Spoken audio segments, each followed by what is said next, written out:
Well, welcome to part 3 of leverage. We're talking about this thing called leverage, and we're talking about the things that God uses, that He leverages to help grow our faith. And that's what we're going to be talking about. This is part 3, and we're going to be going all the way through part 6 on this. We started this whole series with just sharing this idea right here, that God wants us to have big faith.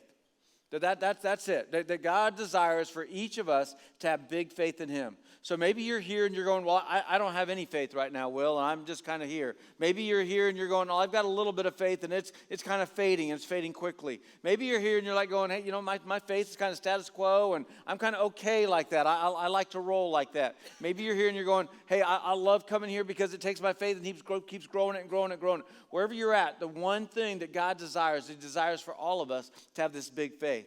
And what does big faith look like? Big faith looks like this. Big faith is when you have absolute confidence in God. That is big faith.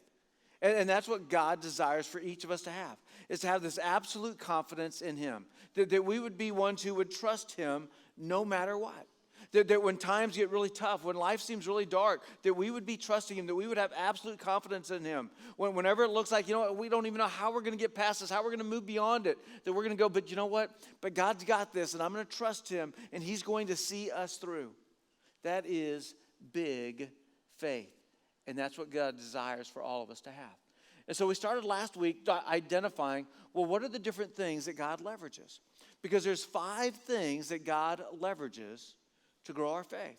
And so we looked at this idea of practical teaching. And we looked and we said, hey, let's take the time, let's look at one of the most practical and the longest practical message that Jesus ever gave, and it's this Sermon on the Mount. And so Jesus gave the sermon, He was on this mount, and so He was on the side, He started teaching to the disciples, and by the time He finishes, because it starts in chapter 5, it goes through chapter 6, it goes through all of chapter 7, by the time He finishes, there's these crowds and crowds have just kept gathering in. Just what He was saying as people were walking by, it was like, let's listen, let's listen. Wow, I want to hear more of that. And He just kept saying, he was teaching in such a practical way of sharing a truth about who God is and what our life is like. And we finished it up by looking at just the very last part of that Sermon on the Mount in chapter 7. And where Jesus was saying, He said, hey, the person who listens and follows my teaching is like a wise person who built their house on the solid foundation, on the rock. He said, but you have to listen, and you have to actually follow what you heard. And when you do those two things, that is you being a wise person. And it's like building your house on the rock, on the solid foundation. And He was connecting the dots so that everybody could hear this. And they're going, okay, the house is my life. The house is my life. The house is my life. As I build my life, what am I building my life on? Am I building it on something solid? And then He contrasted that and He said, but the foolish person,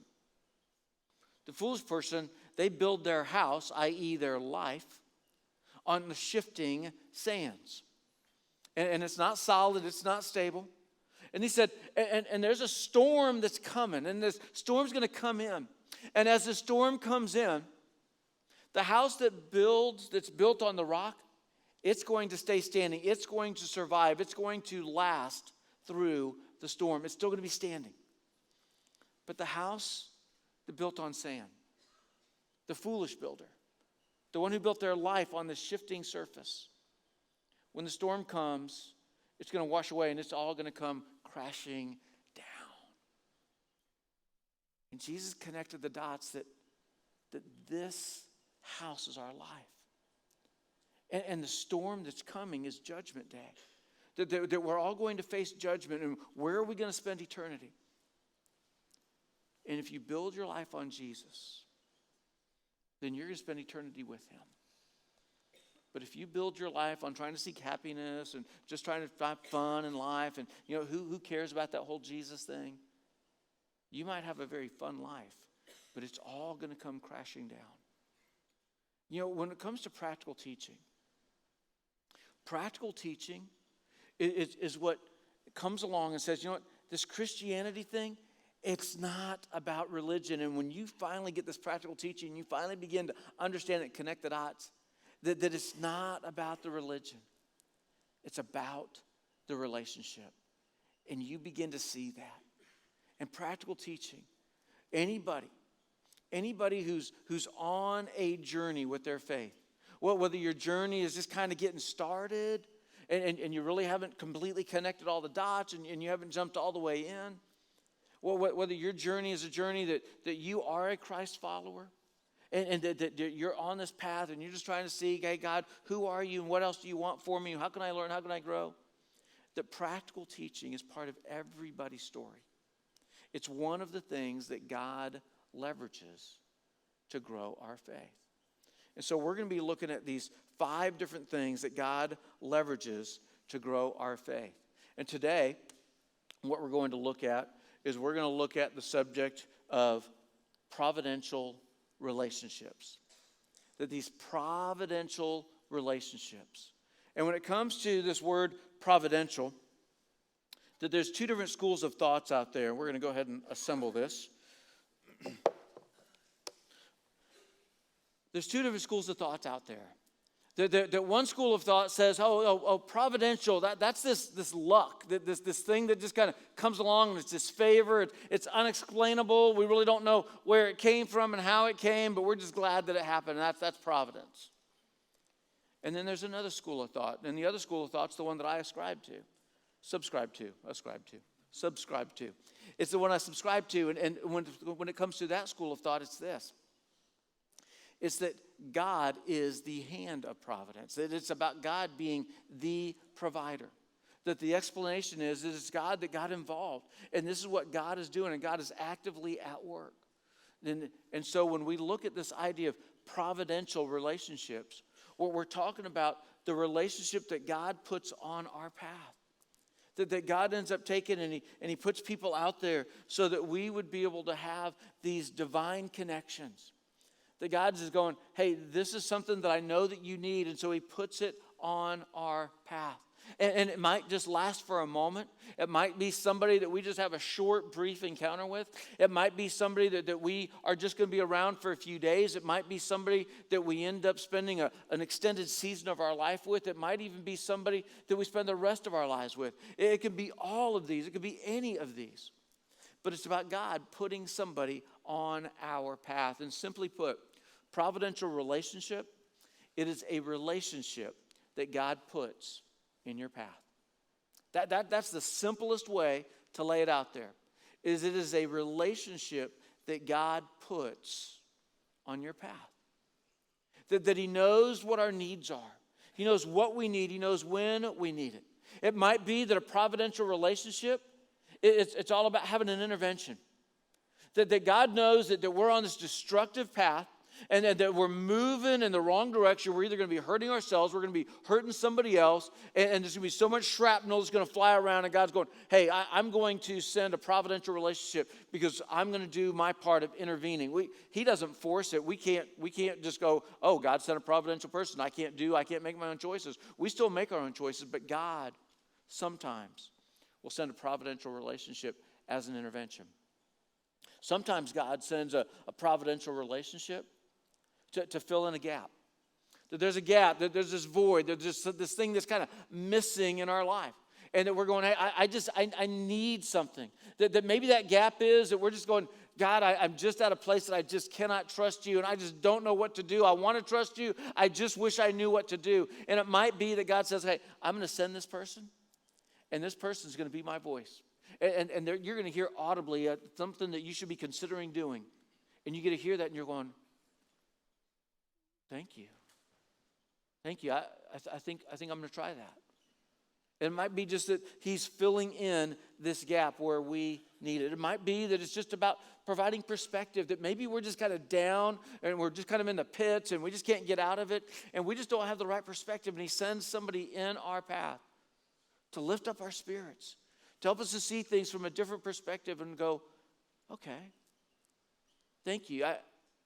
Now that I know that, I think I can continue to trust God because that's what he wants. He wants us to have this absolute confidence in him that we would trust him no matter what. And that God, he comes in our lives by sending people and he leverages this so that our faith can grow. Providential relationships, they come along, that God sends them there so that we will grow spiritually. And let me just say this, it's so simple, but yet there's just so much, it's so weighty, that it is worth hearing. And it is this, that God works through other people. God works through other people. And some of you can hear that and you're like going, I know that. I absolutely know. You can think of something specifically and how God used somebody in your bed and you're just going, yep, I know. Because you know how God works through other people. Some of you have experienced it, but you weren't even able to give God the credit for it. You couldn't see that to go, that was a God thing. But God works through other people, and He's always worked through other people. I think sometimes it's easier to hear from God through a person than to just try to hear from God. That when God sends somebody in our path and we hear something, we're like going, okay, I heard that. Because chances are we don't have anybody in here that's heard the audible voice of God. I haven't. And chances are you haven't. But God still speaks. He speaks through His Word, but He also will speak through other people. When I think about my life, I've had countless providential relationships. You probably have too. I'll just share with you two of mine. One that started when I was 12 years old. That our family had decided to look for a new church home. And so we decided we'd try this church that was fairly young and it was very small. I think that like on Easter, if we had 60 people, we were like going, wow, this is amazing. Look how many people are here. It was just a small church. It was a startup church. And we landed at this church. We ended up staying there for a very long season of our lives. And I got there when I was 12 years old. And instantly, the pastor's wife, her name was Voice Halford, the pastor's wife just took to me. That she just saw something in me that I couldn't even see in myself. But she often did that with others as well. She was just great at that. And she just really just started loving on me. She started believing me in ways that I never believed in myself. And when you fast forward 4 years, I was 16 years old, and I just started dating this girl named Susan Bishop, and I brought her to church on Wednesday night, and Voice, she was leading that time with our teenagers with us, and we get there, and something comes up, and Voice looks at this girl that I brought to church with me for the very first time. She's never seen her before, never met her before, and she looks at her and she says, he's going into ministry. And it's the first time that thought had ever even crossed my mind. And when it crossed my mind, I just told it, keep on going. Keep on going. That there was voice, and she was just saying that, and she was being the voice of God, because it took 3 years before I finally was able to read the memo for myself and to see that that's really what God wanted me to do. But she was certainly a providential relationship in my life. I think I grew closer to God, and she set a trajectory for my life that I wouldn't have had otherwise. I'll tell you about one other one. His name is Ken Carnathan. And Ken Carnathan was a banker turned music pastor. And I was at a church, and it was a traditional church with a capital T. I mean, it was as traditional as they get. I was the youth pastor there. I was also helping to lead a camp, and so I had this lot of stage time at a camp that had about 1,000 teenagers there. And so Ken ended up coming up and introducing himself to me. Found out that we served in churches that were pretty close to each other. We started spending time together after camp was over. He started sharing with me things about ministry that I'd never even considered before. He started sharing with me how the church that he was part of, that they focused on people that weren't just Christians, but they also focused on people that were far from God. And that they took their services and they tried to do everything they could to relate to both groups of people. I had never contemplated that before. I'd never considered it. For me, I was at the place where going, hey, you know what? Church is for the people that want to get really close to Jesus. Church is for those that are either already committed or you're convinced that you're going to get committed, and that was it. And I'd never contemplated that other side. And it forever changed my perspective of what my responsibility is as a minister, about what our responsibility is as Christ followers, and what the church should be. I ended up joining the staff that Ken was on. And the pastor, Vic, he ended up starting to share with me and introducing me to people that I could read from and went to conferences and just started learning more and more about this. And if Ken would have never crossed my path, I probably wouldn't be your pastor. I probably wouldn't be where I am today. But it was a providential relationship that God used to grow my faith. See, this is one of the things that God leverages. He leverages using people, the relationships that we have with others, to grow our faith. Now, we can't force providential relationships to happen. We can't go, hey, I'm going to be your providential relationship. If God doesn't want that, we're not going to be that for those people. Okay? We can't force it and go, hey, I need you. You have to be mine. You need to be mine. We can't force it. Because it's providential. It's the hand of God. It's what God is doing. It's what God is up to. It's what God is after for us. But we can be open to them. We can be absolutely open and going, okay, God, I'm open. And if you're going to send somebody my way, I'm open, and I just want to learn whatever it is that you want me to learn from this person. I want to be supported in whatever way that you know that I need that support. And I'm going to be open to receiving the support that you're trying to send my way through the people that you're sending my way. It's going to require us to be open to this. Whether we're going to be the ones that's going to be that for somebody else or we're going to be on the receiving end. That we can't force this to happen, but we certainly can nurture it. We certainly can facilitate it once it does happen. And we can do our part. So I've got a question that I just wanted to ask, and I just want you to think for a moment. So who is a person? Who is a person that God has put in your path to help grow your faith? I just kind of want you to think about that. To where you would actually think of somebody, that you would have somebody in mind that you go, yeah. Now maybe you've got several somebodies, but I want you to at least think of somebody. See, it's important for us to have this. And we need to have these relationships. See, it's great for us to get some practical teaching from a pastor. It's great to get some practical teaching from a book that we might read or from a radio personality that we could listen to, from a TV personality. It's great to get those teachings. That's great. But see, that's not going to be a personal relationship. Now, some of you guys I've been able to get to know, and we do have a personal relationship. But we're a size church that I don't get to have a personal relationship with every one of you. And so I can't be your providential relationship for everybody in this room. But God's going to put providential relationships in your path. And we need these. Because if the time comes and we start having these trust issues with God, if the time comes and we start questioning, I really don't know if I can really trust the Bible and believe that. If the time comes when we end up having an issue against the church or even with the pastor, we've got to have somebody that we're in relationship with, that we can talk to, somebody that's going to help us to see, well, hey, maybe you just don't need to be at that church anymore, but don't give up on God. And we need that person that's going to help us, that's going to be in our life. Whether it's filling the gap, whether it's being this intervention. And God is certainly a God that looks to this. Now, if you're brand new with us and this is your very first day and you're like going, okay, I thought I came to church, but I've not seen anything about the Bible. Does this church even teach the Bible? Yes, we do. And we're going to get there, but we're still not there yet.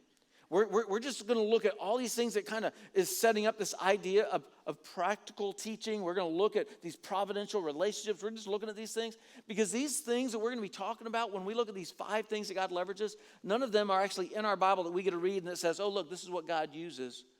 He leverages this to grow our faith. But when we look at how he's doing things and what he's up to, we absolutely see these things. And providential relationships are certainly one of them. And providential relationships, they have some requirements. They require some things of us. The providential relationships, that they require initiative. They require that we would take initiative. So if we're not taking initiative, then providential relationships, we're not going to be that for somebody else the way God wants us to. That when God begins to prompt on our heart, on our lives, that, hey, you need to speak to them. You need to say something to them. You need, and you're like going, no, that's kind of awkward, It's really hard to start a conversation with somebody like this. It might be none of my business, but those are hard conversations to have. And so we've got to take some initiative when God is nudging us to be for somebody.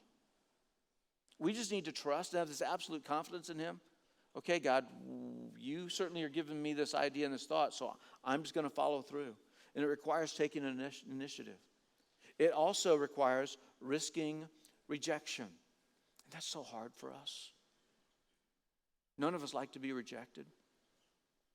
And we certainly don't like to do something that's going to have that risk. And sometimes to be a providential relationship to somebody else, sometimes that risk can even be high.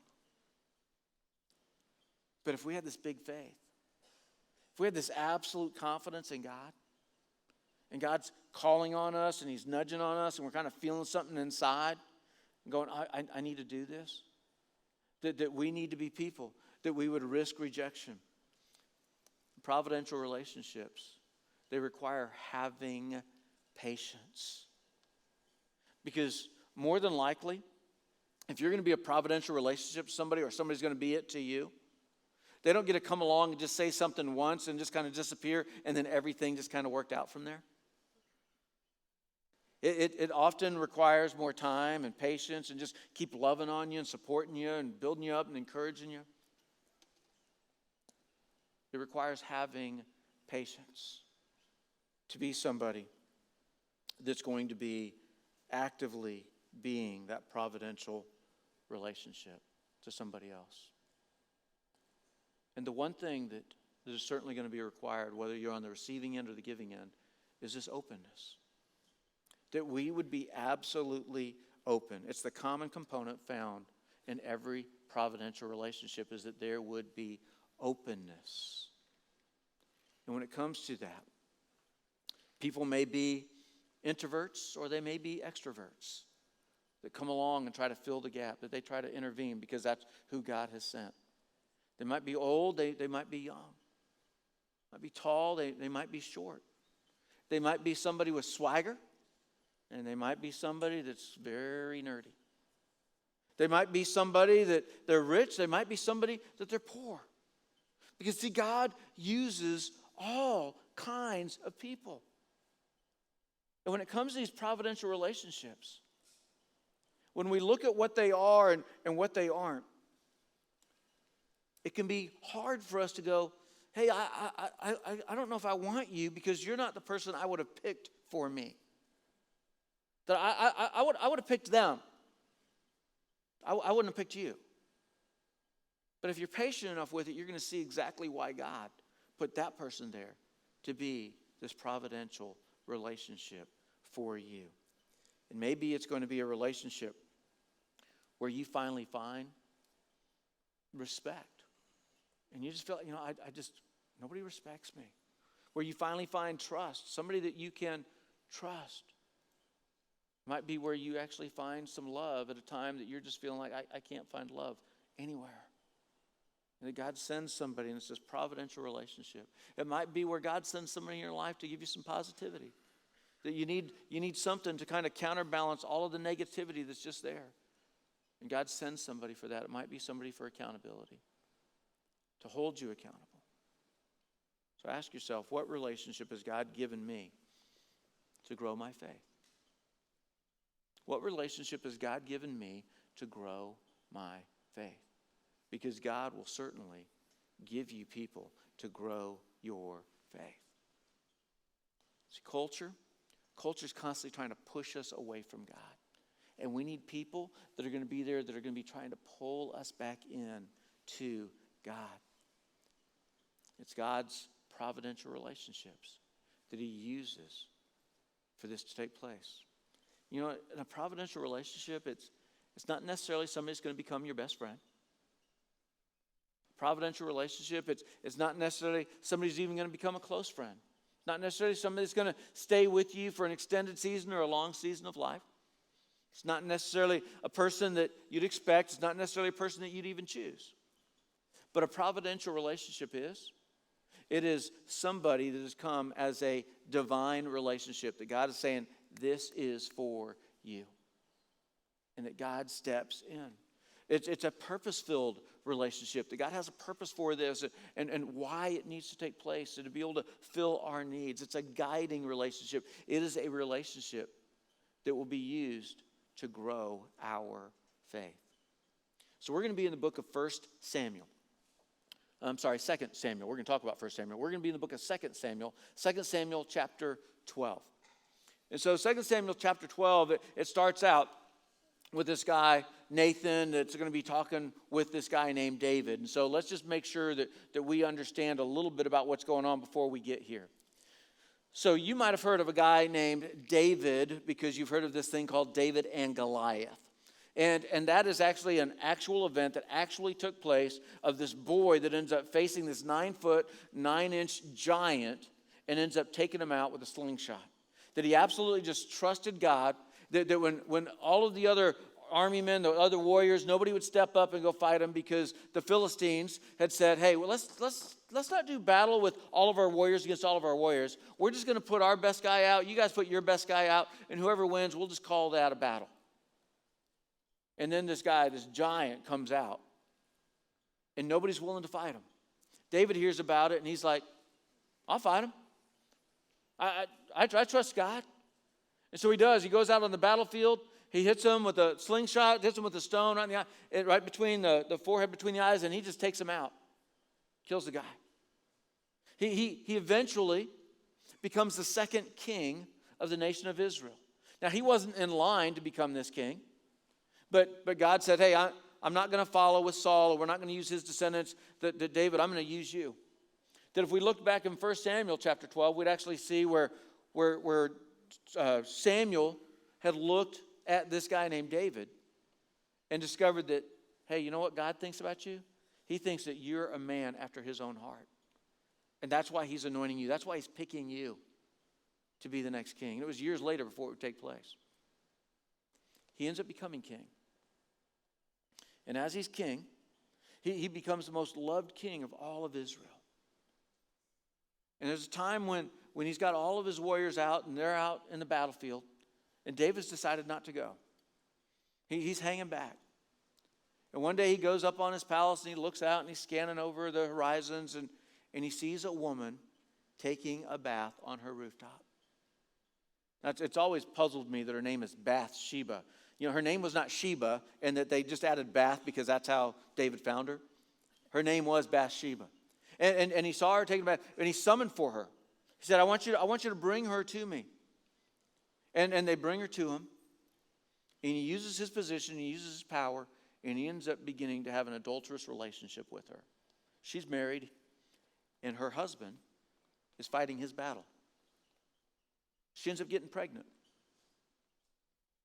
David's like, oh, we've got to cover this thing up somehow.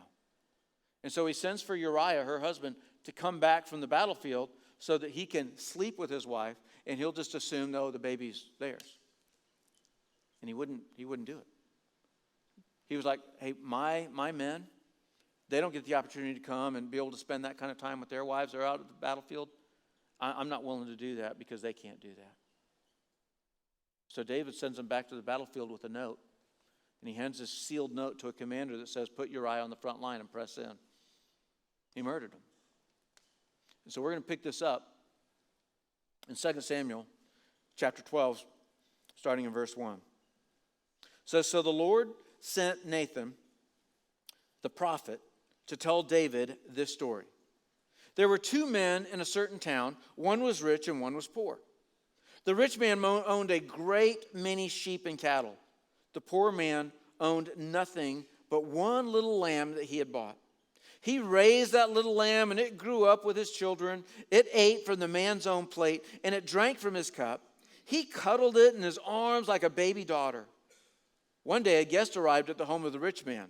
But instead of killing an animal from his own flock or herd, he took the poor man's lamb and killed it and prepared it for his guest. David was furious. As surely as the Lord lives, he vowed, any man who would do such a thing deserves to die. He must repay 4 lambs to the poor man for the one that he stole and for having no pity. Verse 7. Then Nathan said to David, "You are that man." And the Lord, the God of Israel, says, "I anointed you king of Israel and saved you from the power of Saul. I gave you your master's house and his wives and the kingdoms of Israel and Judah. And if that had not been enough, I would have given you much, much more. Why then have you despised the word of the Lord and done this horrible deed? For you have murdered Uriah the Hittite with the sword of the Ammonites and stolen his wife." Nathan was a providential relationship. And the providential relationship here was about holding David accountable. That's not all providential relationships are going to do, but there are some providential relationships that is what they're going to do. And if you fast forward to verse 13, it says, "Then David confessed to Nathan, 'I have sinned against the Lord.'" That David needed to hear this. He needed to see what he had done. And when he realized it and he finally faced it, could see it for what it was.